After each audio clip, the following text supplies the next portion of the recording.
Kulang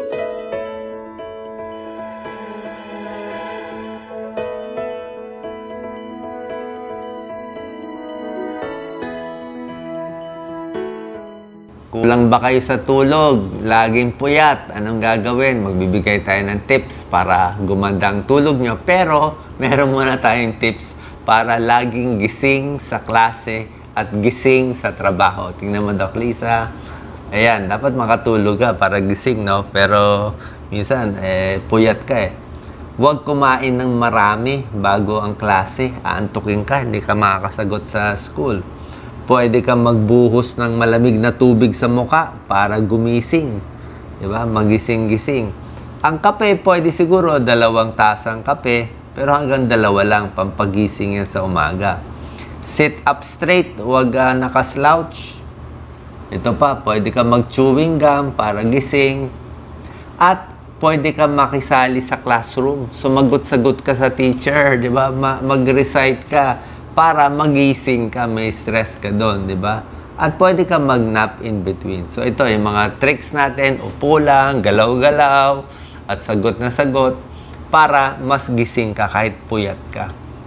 Pero ang napakahalaga, makatulog sa gabi. Kasi ang insomnia, kulang sa tulog, hindi maganda sa katawan. Mas tataba, tataas ang high blood, sakit sa puso, at diabetes.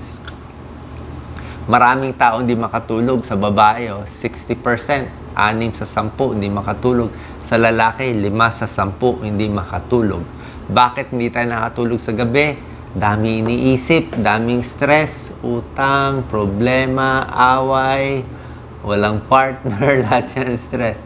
Ihi ng ihi sa gabi, depressed, hindi rin makatulog, may masakit sa katawan, may psychiatric problem. Ito ang tips natin para gumanda tulog nyo. Pag gabi na, iwas na sa kape, alak, mga sigarilyo, yan, sa gabi, mga stimulants, kasi lalong di ka makakatulog. Yung umiinom ng alak, oo nga, maaantok ka, pero yung tulog mo, hindi masarap. Ang tulog ng lasing, hindi masarap, parang may hangover din sa umaga. Maganda rin nagpapagod sa umaga, pagod, nag-exercise, maraming ginagawang trabaho para pagpagod yung katawan, tulog sa gabi. Bawas stress. Sa pagkain, huwag din kumain ng sobrang dami. Pag sobrang dami kakainin mo sa gabi, kukulo ang tiyan mo, hindi ka makakatulog, baka magtaik ka pa nga eh. So, pag kumain ka sa gabi, tama-tama lang, intay ng 3 hours. So, pwedeng konting lakad para paghiga mo, natunaw na yung kinain mo. Ito kaya hindi makatulog ang mga tao. Sobrang gadget. Cellphone, laptop, tingin pa ng tingin ng news, balita, away, gera, earthquake. Hindi ka talaga makakatulog niyan, di ba? Lahat ng news, problema ng mundo. So, 2 hours bago matulog, wala nang mga gadget. Tapos na yung trabaho nyo, pamparelax na lang ang gawin mo. Ha? Dapat kalmado at tahimik yung tulugan. Dagdag tips, maganda parehong oras matutulog sa gabi. Nagpapaaraw sa umaga, may tulong yan. Pag nagpapaaraw ka sa umaga, mas gising ang katawan. Pag gabi na, madilim, alam ng katawan, matutulog ka na. Dapat komportable yung mattress o yung pillow natin. Ito, dapat relax ang routine mo bago matulog. Tapos, iwas sa pagkakaroon ng alagang hayop, aso, pusa sa kwarto. Gigisingin ka ng pusa, ng aso, biglang tatahol yan eh. Ngayon po, para makatulog, dapat tama yung hinihigaan nyo. Huwag sobrang lambot. Tingnan nyo to. Sobrang lambot, nakalundo. Sasakit ang likod niya. Oh. Huwag din sobrang tigas. Kita mo, ma-stiff neck siya. Oh. So, huwag sobrang lambot. Huwag sobrang tigas na kutsyon. Dapat yung tamang-tama lang. Yan. Para diretso ang likod ng tao. Pagdating sa position, pwede nakatihaya, okay to para matulog, pwede nakatagilid, tihaya o tagilid. Pag tihaya, maganda to, hindi ka magkaka-wrinkles, maganda rin to, less neck pain, less back pain, at kung meron kang GERD, yung nangangasim, 2 unan, mas hindi aakit yung acid. Pero kung humihilik ka, mas maganda on the side. Buntis, humihilik, on the side, mas okay. Kaya lang, pa naka-side lang, medyo nakaipit yung mukha mo, tsaka yung breast mo. So, medyo kukulubot. Iwas tayo sa pagdapa. Pagdapa kasi medyo mahirap eh. Oo, dapa, nakadapa yung mukha, masakit sa leeg eh. So, ito yung mga position na konting iwas. Mas maganda tihaya o nakatagilid. Isa pang problema, sobrang paghilik. Yung mga muscular, malaki. Minsan malaki yung leeg eh. Parang maraming laman dito. Yung mga overweight din. Mas humihilik sila.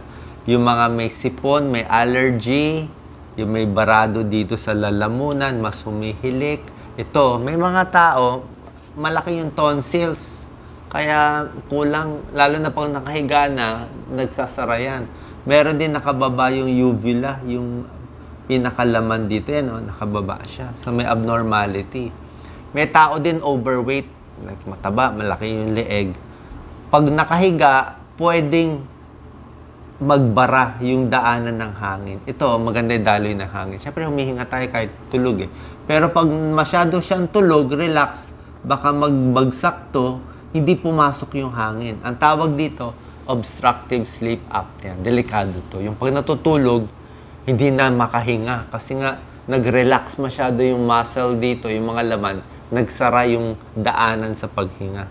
Pag nangyari yan, may heart attack, high blood, may namamatay. Ibang klaseng snoring yan. Yung hilik na hihilik, tapos biglang hihinto. Tapos parang gaganon. Magigising dahil nga nawalan ng oxygen, tapos hihinto na naman sa paghinga.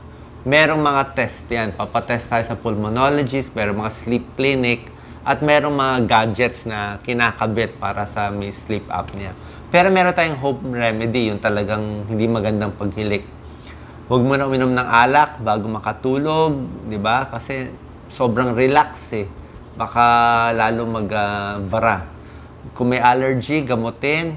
Matulog na nakatagilid, bawas timbang. Mas payat, mas maliit ang katawan, mas maliit ang leeg, mas hindi nagbabara. Iwas paninigarilyo. At huwag din sobra sa mga sleeping pills kasi minsan pag masyadong tulog, sobrang relax dito, doon nagkakaroon ng paghilik. So sana po nakatulong tong video para sa magandang pagtulog.